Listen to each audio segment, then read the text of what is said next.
Welcome to Madhu's creative corner. So ఈరోజు అయితే మనం ఏపీ 10th క్లాస్ 2025 బ్యాచ్కి హిందీలో ఇకాయి 2లో 4th లెసన్ కన్ కా అధికారి లెసన్ యొక్క ఎక్స్ప్లెనేషన్ కాదు కానీ ఎక్స్ప్లెనేషన్ కంటూ అయితే ఒక వీడియో అనేది కంప్లీట్ అయిపోయింది. ఈ యొక్క లెసన్ యొక్క కవి పరిచయ గురించి అయితే చూడబోతున్నాం. సో కవి పరిచయం అంటే చాలా ఇంపార్టెంట్. ఇక్కడ మీకు టెక్స్ట్ బుక్లో ఇచ్చినట్టు మీరు ఎగ్జామ్లో మీకు కవి పరిచయం రాస్తే మీకు మార్క్స్ అనేవి పడవు.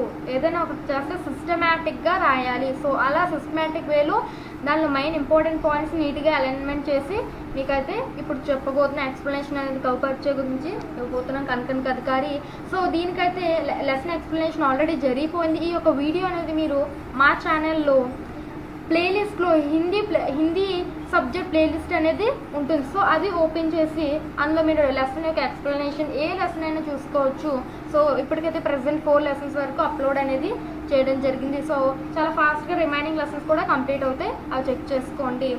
అయితే ఇప్పుడు డైరెక్ట్గా కవి పరిచయంలోకి ఎంటర్ అవుదాం. సో కవి కా నామ్ క్యా హై? కవి కా నామ్ డాక్టర్ రామ్ధారి సింహ్ దినకర్. సో ఇతని గురించి అయితే మనం ఇప్పుడు కవి పరిచయం చూద్దాం. సో కవి పేరు, ఫస్ట్ ఆఫ్ ఆల్ ఎప్పుడైనా కవి అయితే కవి, లేఖక్ అయితే లేఖక్, అతని వాళ్ళ యొక్క పేరు అనేది నామ్ అనేది రాయాలి. అతని పేరేంటి? రామ్ధారి సింహ్ దినకర్. అయితే అతని యొక్క జీవన్ కాల్ చూసినట్లయితే 23 సితంబర్ 1908. సో ఆ టైంలో అతను ఇప్పుడు పుట్టాడు. అతను జన్మించడం అనేది ఇప్పుడు 23rd సితంబర్ అంటే సెప్టెంబర్.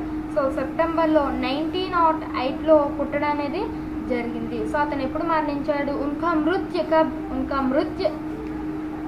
25 ఏప్రిల్ 1974. సో అతను చనిపోవడం అనేది 25th ఏప్రిల్ 25న 1974న అతను మరణించడం అనేది జరిగింది.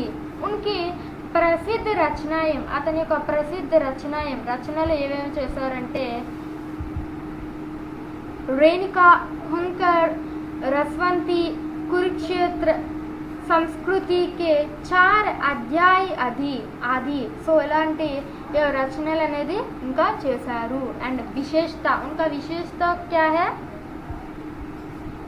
రాష్ట్రీయ కవి थे, प्रागतिवाद के प्रमुख कवि थे, సాహిత్య అకాడమీ పురస్కార్. సో అతనికి వచ్చిన పురస్కారాల గురించి చెప్తున్నారు. సాహిత్య అకాడమీ పురస్కార్, అతనికి సాహిత్య అకాడమీ పురస్కార్ అనేది 1959లో వచ్చింది. నెక్స్ట్ పద్మభూషణ్ పురస్కార్ కూడా వచ్చింది. పురస్కార్ అంటే అవార్డ్స్ అనమాట. సో అతనికి పద్మభూషణ్ అవార్డు వచ్చింది, సాహిత్య అకాడమీ అవార్డు వచ్చింది, అండ్ జ్ఞాన్పీఠ్ పురస్కార్ ప్రాప్త కవి थे. సో జ్ఞాన్పీఠ్ పురస్కార్ కూడా వచ్చింది. అలాంటి కవి అతను అనమాట. సో అతని పేరేంటి అనుకున్నాం? రామ్ధారి సింహ్ దినకర్. సో ఇది అతని యొక్క కవి పరిచయం అనమాట. సో రిమైనింగ్ మీకు కవి పరిచయం, లేఖక పరిచయం కూడా అప్లోడ్ చేశాను. సో వాటిని చెక్ చేసుకోండి. Thanks for watching.